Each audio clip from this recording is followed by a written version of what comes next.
El obispo de Ourense y el vicario para los laicos Familia y Vida presentaron hoy la programación de Semana Santa en la ciudad: Allariz, Bande, Carballiño, Castro Caldelas, Celanova, Los Milagros, Oimbra, Ribadavia, Verín e Xinzo.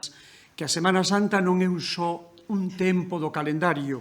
non é unha semana máis do ano, senón que, de algún xeito, é unha ocasión propicia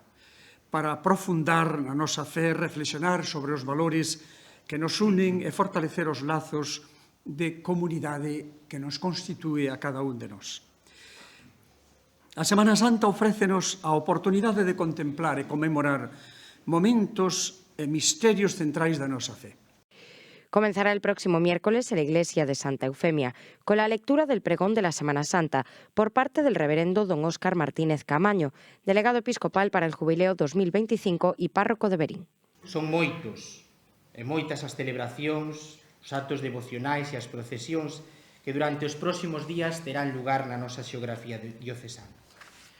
Todo iso pode levarse a cabo ano tras ano gracias ao traballo e o esforzo de sacerdotes e fiéis.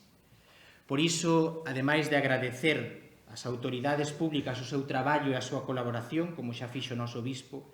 quero agradecer tamén ás irmandades e cofradías